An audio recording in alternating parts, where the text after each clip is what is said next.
এই মুহূৰ্তত কেইবাটাও ডাঙৰ আপডেট আপোনালোকৰ সন্মুখলৈ লৈ আহিছোঁ। ইতিমধ্যে জুবিন হত্যাৰ চাৰ্জশ্বিটৰ যি চাৰ্টিফাইড কপি সেই কপি অখিল গগৈয়ে লাভ কৰিছে। বিধায়ক অখিল গগৈয়ে চাৰ্জশ্বিটৰ সেই ৩০৫ পৃষ্ঠাৰ মূল চাৰ্টিফাইড কপি লাভ কৰিছে আৰু সেই কপিসমূহত বহু বিস্ফোৰক তথ্য আছে। সিদ্ধাৰ্থৰ বিৰুদ্ধে যি ভয়ংকৰ অভিযোগ আছে সেই অভিযোগসমূহ ইতিমধ্যে সামাজিক মাধ্যমত বিস্তাৰিত বিৱৰণ দিছে বিধায়ক অখিল গগৈয়ে।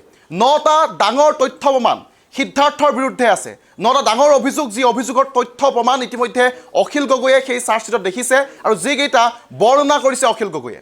চাৰ্জশ্বিট সন্দৰ্ভত বহু বিস্ফোৰক তথ্য অখিল গগৈয়ে বৰ্ণনা কৰিছে সামাজিক মাধ্যমত। চাৰ্জশ্বিটৰ চাৰ্টিফাইড কপি হাতত লৈছে।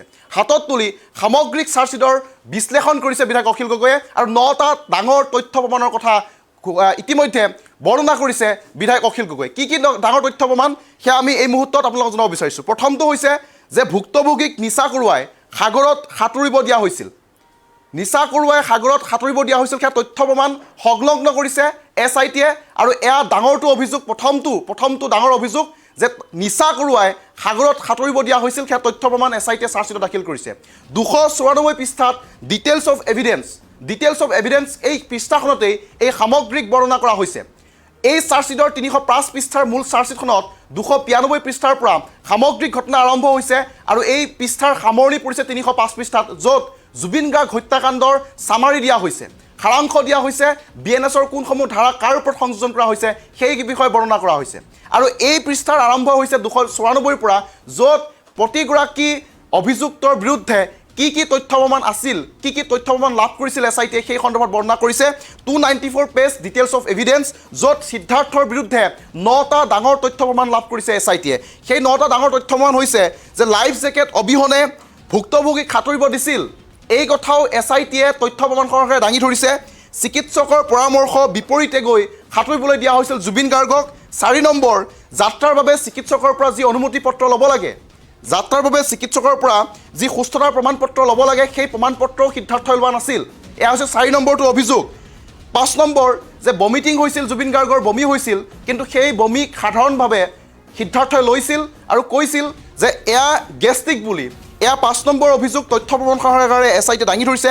6 নম্বৰ, জীৱন শেষ কৰাৰ পৰিকল্পনা কৰা হৈছিল আৰু আৰ্থিকভাৱে লাভালাভৰ চেষ্টা কৰিছিল সিদ্ধাৰ্থই।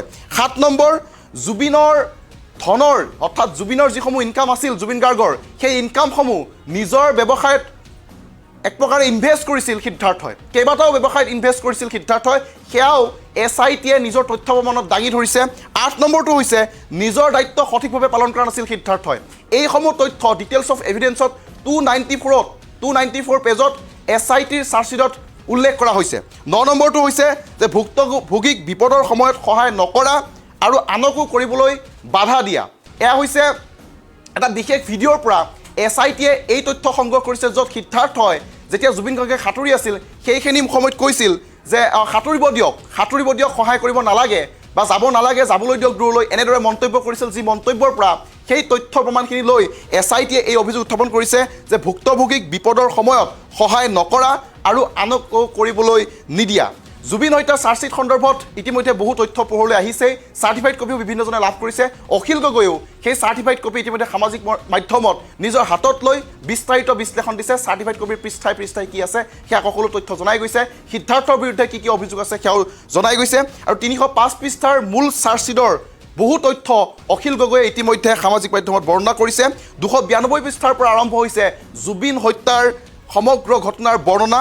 294 পৃষ্ঠাত ডিটেইলছ অফ এভিডেন্স, য'ত এই কেইগৰাকী অভিযুক্ত, যিগৰাকী 7 অভিযুক্ত আছে, সেই 7 অভিযুক্তই কি তেওঁলোকে ষড়যন্ত্ৰ কৰিছিল, কেনেদৰে জুবিন হত্যাৰ পৰিকল্পনা কৰিছিল, সেই তথ্য প্ৰমাণসমূহ SITয়ে সংলগ্ন কৰিছে আৰু 305 পৃষ্ঠাত সাৰাংশ দিয়া হৈছে, চামাৰি দিয়া হৈছে, জুবিন হত্যাৰ সমগ্ৰ ঘটনাৰ চামাৰি দিয়া হৈছে। লগতে BNSৰ কোনবোৰ ধাৰা সংযোজন কৰা হৈছে এই 7 অভিযুক্তৰ বিৰুদ্ধে সেয়াও সংলগ্ন কৰিছে SITয়ে। এই মুহূৰ্তত অখিল গগৈৰ সেই মন্তব্য আছে, অখিল গগৈয়ে য'ত চাৰ্জশ্বিটখন লৈ নিজেই বৰ্ণনা কৰিছিল কিছু চাৰ্জশ্বিটৰ পৃষ্ঠাসমূহৰ 294 পৃষ্ঠাটো তেওঁ বৰ্ণনা কৰিছিল। সেই বৰ্ণনাত কি আছে সিদ্ধাৰ্থৰ বিৰুদ্ধে মই প্ৰথমে মন্তব্যটো আগবঢ়াই লৈছোঁ। মই কৈছোঁ ভুক্তভোগীক নিচাগ্ৰস্ত অৱস্থালৈ লৈ গৈ নিচা খোৱালে, তাৰমানে মদ খোৱালে, সেই নিচাগ্ৰস্ত আৰু অৱচেতন অৱস্থাত সাঁতুৰিবলৈ দিয়া। এইটো কৰোৱাৰ কাৰণে তেখেতৰ ফাঁচী হ'ব নে নহ'ব। লাইফ জেকেট অবিহনে ভুক্তভোগীক সাঁতুৰিবলৈ দিয়া। এইটো 2।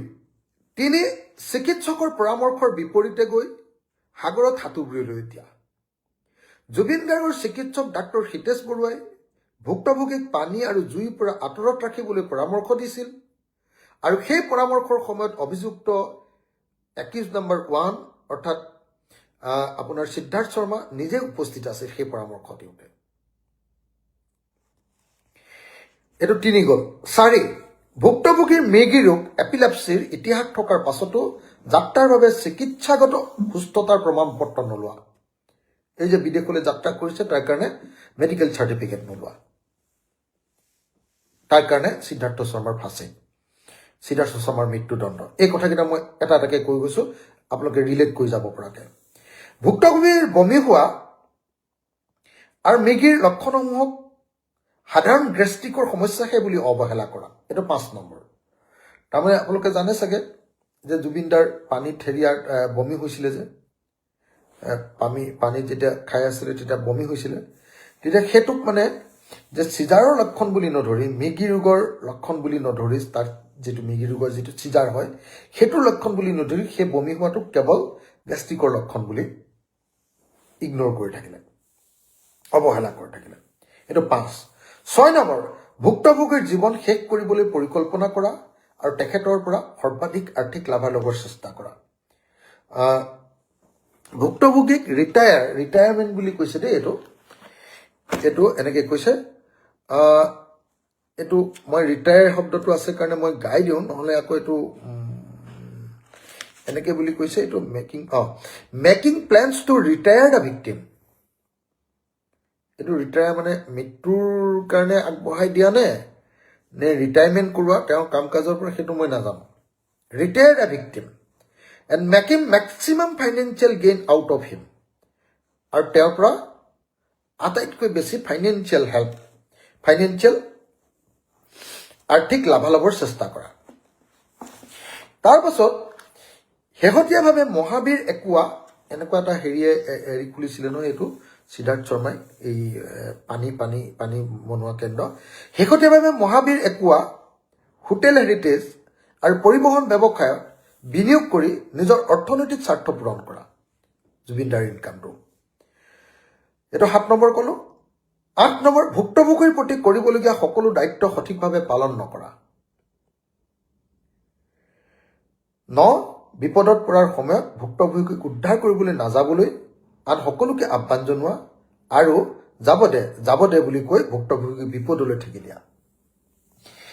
ইনষ্টিগেটিং all others also' not to go' to save the victim. যেতিয়া বিপদত পৰিছিলে তেওঁক বচাবলৈ নাযাবলৈ কৈছিলে বুলি কৈছে, নট টু গ' টু। এইটো তেনেকুৱা ধৰণে মানে কি কয়, মানে আপোনাৰ ইনষ্টিগেট কৰিছিলে, উচতনি দিছিলে, মানে নাযাবলৈ আৰু হেৰি কৰিছিলে, আহ্বান জনাইছিলে। হোৱাইল ইন ডেঞ্জাৰ, যেতিয়া তেওঁ বিপদত পৰিছিল, বাই সেইং কৈছিলে যাব দে তেওঁক মানে সাঁতুৰিব দে এনেকৈ কৈ আছিলে। হুইচ মিনছ লেট হিম গ', তেওঁক যাব দিয়া। যেতিয়া মই জুবিনদাৰ মৃত্যুৰ সম্পৰ্কীয় ডকুমেণ্টবিলাক পঢ়ি আছিলোঁ, আমাৰ দিল্লীৰ পৰা দিয়া যিটো CFSLৰ যিটো ডকুমেণ্ট পঢ়িছিলোঁ, সেই ডকুমেণ্টটোত মই দেখিছিলোঁ যে জুবিনদাৰ মৃত্যুক লৈ তেওঁলোকে যেতিয়া চাইছিলে তেতিয়া এটা বস্তু জুবিনদাৰ দেহত পাইছিলে, নিচিনা পদাৰ্থ পাইছিলে। সেই পদাৰ্থটো মানে এটা জীৱ, ডায়েটমছ, যে এই ডায়েটমছটো অনা দৰকাৰ আছিল সাগৰখনৰ পৰা। যিখন সাগৰত য'ত জুবিনদাৰ মৃত্যু ঘটিছিলে সেই ডায়েটমছটো আৰু জুবিনদাৰ দেহত পোৱা ডায়েটমছটো ইয়াৰ আগতে CFSLে এক্সপ্লেইন কৰি থৈছে, কিমান ডায়েটমছ পাইছে এইবিলাক দেখুৱাই থৈছে।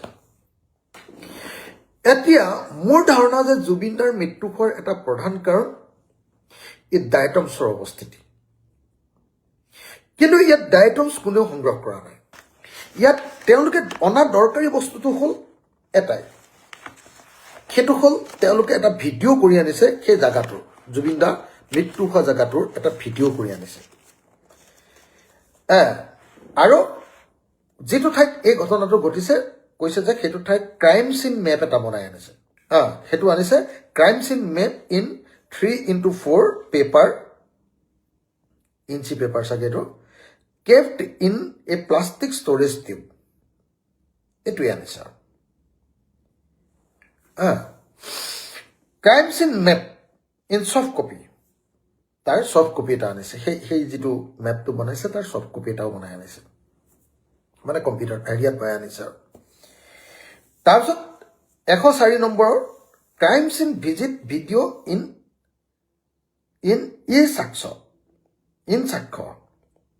সাক্ষ্য নামৰ চাগে এওঁলোকৰ কিবা এটা ৱেবছাইট আছে নেকি সেইটোত ক্ৰাইম চিনৰ ভিজিট এটা বনাই আনিছে 6 পেজেছৰ চিন ভিজিট ভিডিঅ' 6 পেজেছ বুলি কৈছিলোঁ SIT team visit to Clark Quay at Pulse Life, Singapore and videography done by SIT. এইটোৱে জুবিনদাৰ ৱাইফৰ পৰা গৰিমাৰ পৰা গৰিমা গাৰ্গৰ পৰাহে কেইটামান বস্তু ইয়াত লোৱা দেখুৱাইছে দৰকাৰী বস্তুকেইটাতো গোটেইকেইটা গৰিমা গাৰ্গৰ পৰাই লৈছে গৰিমা গাৰ্গৰ পৰা পাইছে এইটো কি পাইছে গৰিমা গাৰ্গৰ পৰা intimation certificate from High Commission of India Singapore dated 28/9/2025 regarding mortal remains of late Zubeen Garg এইটো আৰু আপোনালোকে জানিছে তেখেতৰ মৃতদেহটোৰ ইন্টিমেট সাৰ্টিফিকেট যে এইটো ইয়াত মৰা সাৰ্টিফিকেট হয় form of registration of death of Indian citizen 153/2025 in the name of late Jubin Garg from the High Commission of India, Singapore. A form kon paise dead body. Death certificate issued by the Republic of Singapore. Ekhon death certificate paise. Ekhine Jubindar wife ok disile. Certificate from the Health Science Authority Singapore stating that deceased Jubin Garg is presently infectious from COVID-19. Dated 29/2025 আৰু আহিবৰ সময়ত dead বডিটোৰ লগত এখন certificate দিছিলে যে এই dead বডিটো COVID-19 হৈ আছে জুবিনদাৰ ডেড বডিটোত আমাৰ কোভিড বেমাৰটো যে COVID-19 বেমাৰটো লাগি আছে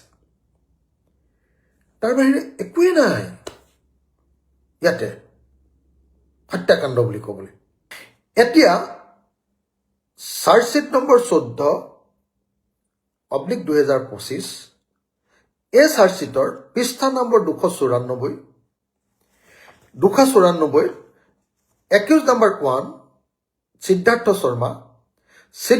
শৰ্মাৰ বিৰুদ্ধে থকা মূল সাক্ষ্য প্ৰমাণকেইটা মই গাই দিম একেলগতে 9টা গাই দিম এই 9টা সাক্ষ্য প্ৰমাণ গোৱাৰ পাছত আপোনালোকে মোক ক'ব মই আপোনালোকৰ পৰা শুনিম যে এই